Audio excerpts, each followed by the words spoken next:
wanted to do a little video on how to paint a watercolor background. And the biggest thing to think about is how are you going to make your background support your main subject, which for me is usually some sort of animal, but for you it may be a landscape or a portrait of a person or still life. I'll just go over a few different kinds of paintings that I've done, and I'll tell you kind of what my thinking was behind each one. And well, look at this one. If you guys follow me, you know that this is something I've been working on for a national level. Okay, I don't take myself very seriously, you guys. I don't. And I haven't started drinking my wine this evening either. No, I haven't, because it's only 3 o'clock. Well, it's 2:30, but who's counting? Anyway, yeah, so I've been working on this painting for the American Association of Equine Artists, and their deadline was yesterday.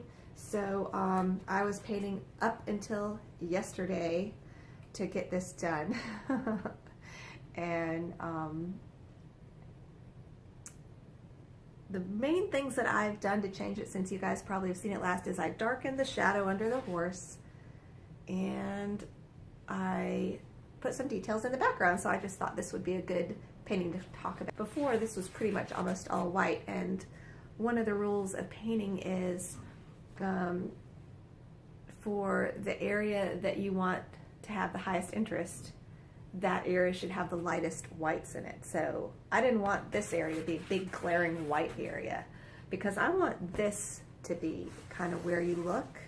And like I explained in another video, these lines lead to the pony. This guy's looking down at the pony, so that brings your eye in. This line brings your eye in. These lines, and then this pony is looking towards the viewer, so hopefully that draws your eye in.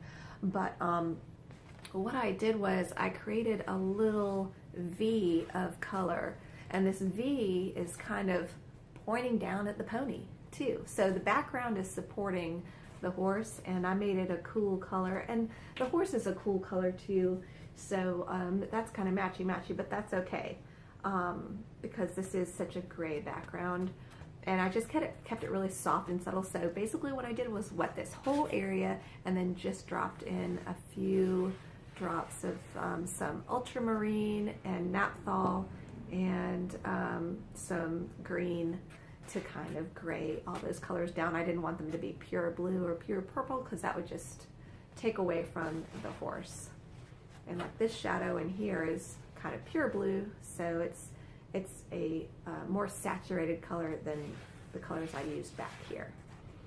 So that background is very simple, but usually your background is going to be a lot simpler than the subject, obviously, because it's just playing a supporting role. This is a commission I'm working on, and as you can see, the background is a greenish, grayish color. It's grayed down quite a bit, and the way that you gray down a green is you add red to it. So that works very well. So your green isn't screaming. As you all know, if you paint a lot anyway, green is probably the most difficult color to work with for whatever reason. So this is a yellow dog. So also the green is a good contrasting color, a good contrasting hue to the yellow of the dog. So I'm keeping it really soft and loose, and using a lot of wet and wet. And if you guys look in most of my videos, especially the first videos in most of my series, you'll see a lot of examples of wet and wet painting. I hate to repeat that, and there's a lot of videos out there already about how to do wet and wet painting. So I don't feel like I need to demonstrate that. In most of my videos that I've done, you can see wet and wet painting if you want to see it demonstrated.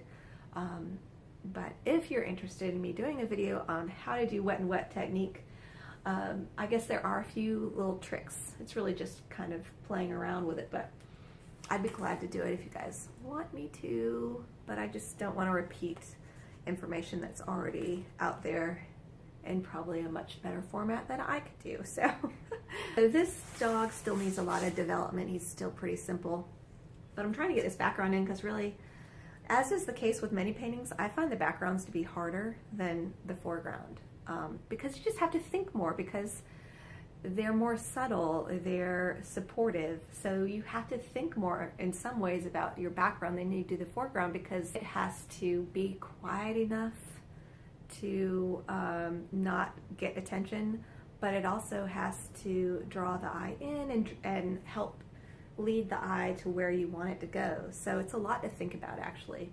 Usually the subject doesn't take as much thought. I mean, you just paint what you see, right? But with the background, you've got to think about it a little bit. So I think it's a good, a useful thing to talk about, how to do backgrounds. So, okay, let's look at another one. This one is so simple, and there's a reason why I made it simple. This is my son Parker. It's a painting I did of him, and I guess we look at all the stuff I can fit into this frame. My G-clay, this hang me, and okay, that's great. Yay! Weird. Anyway, okay, so the main thing that I want to communicate with this painting is the beauty of his skin, how it glows, this beautiful light, his expression. So I want the eye to really be all about this area. And this area, I still need a lot of development. It's not, this painting I would say is about half done, so don't judge me too much. But here, I'll try to get a little closer so you can see what I did. But you can see this background. What color is it? That's right, it's grayish purple.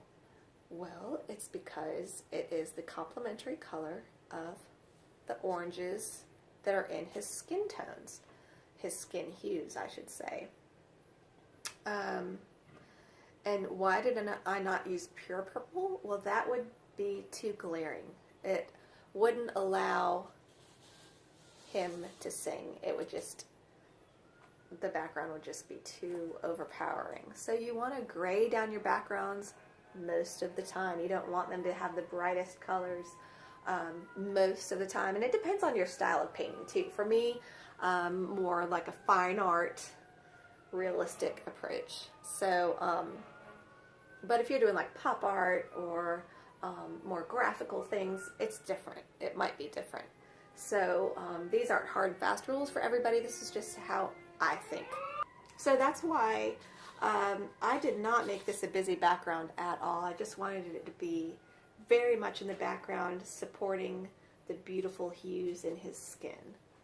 And it also is matching the color of his eyes. His eyes are blue, but I'm keeping them a grayish blue just to add to the realism. I don't want it to be trite or sappy or anything. I just want it to be a really beautiful, soft, subtle painting. Just like my son. Beautiful, soft, and subtle. He's not very subtle. Not so much. Anyway, so that's the background on that one. Okay, let's do a more landscapey type.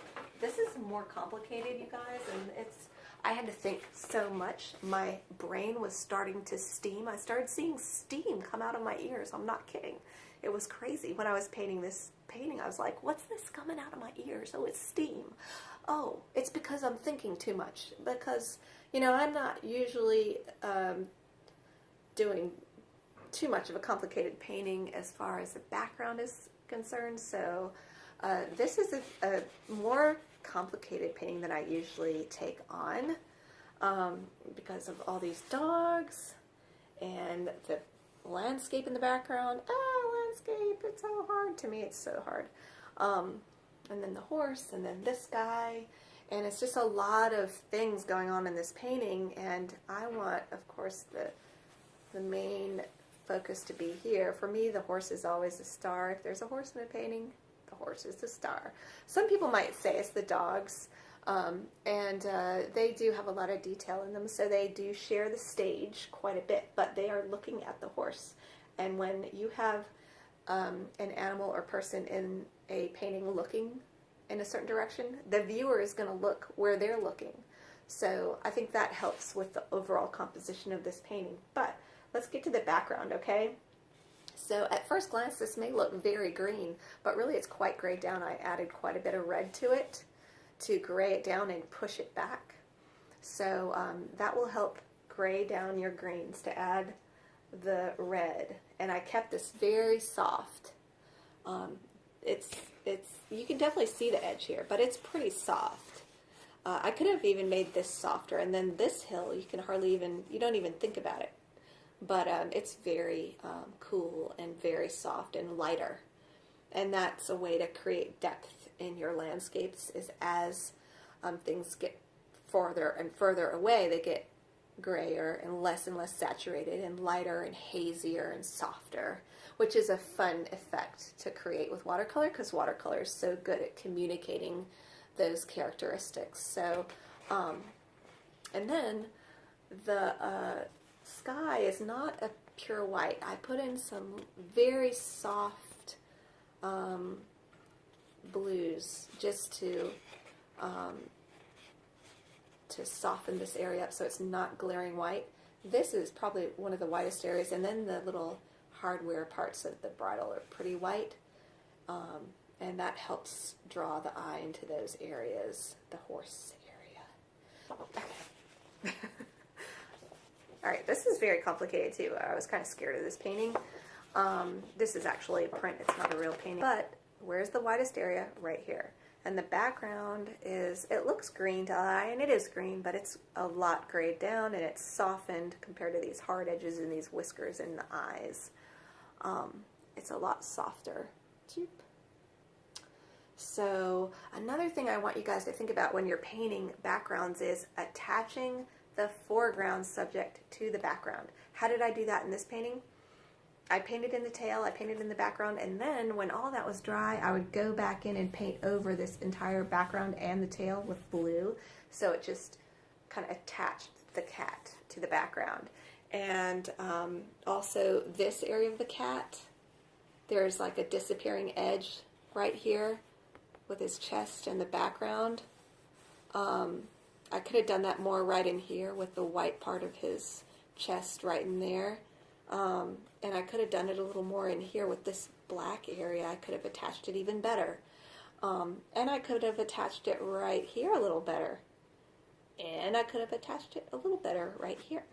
But I did do that some, but now that I'm looking at it, I think I could have done it even more. And the way that you do that is after it all dries, you just wash over both that part of the cat and the background. Or another way to do it is at the very beginning of the painting, when you're getting in, you're blocking it in, you can put in this dark area and this area at the same time and let them kind of meld together and wash together and have a soft edge.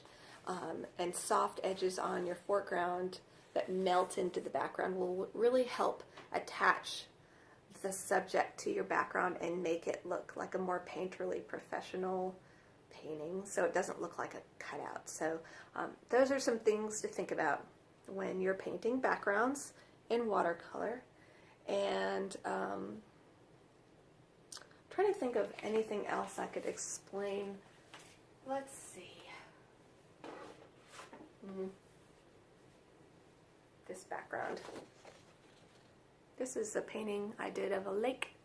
And you can see these buildings are kind of in the background. The boat is really the main center of interest, and there's a lot of detail. And then these are softened, not as hard edges, very soft sky. So when you think of your backgrounds in watercolor, you want to keep them soft for the most part, with soft edges. You want to remember to attach the subject to the background.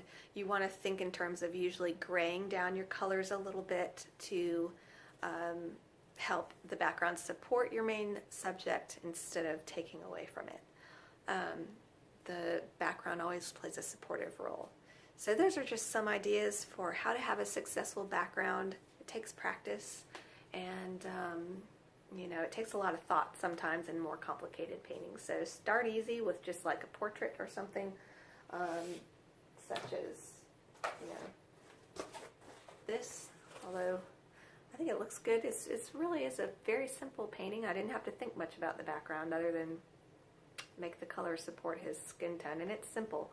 And I suggest as you start out with your painting, if you are a beginner especially, just keep it simple and do a lot of wet and wet washes and make sure you're attaching.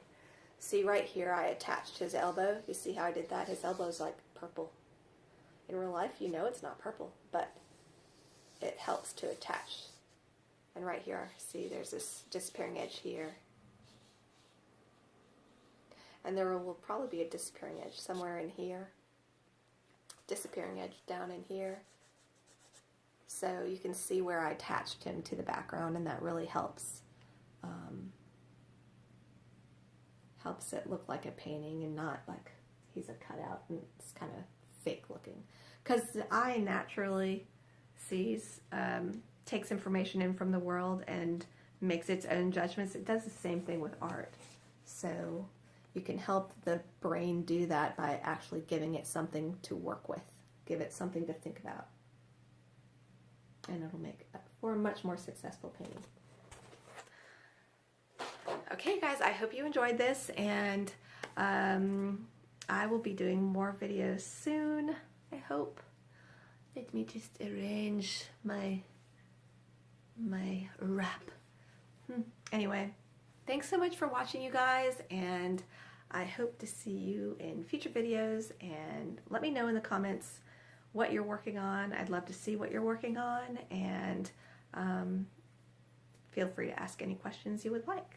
Okay, till next time. Bye.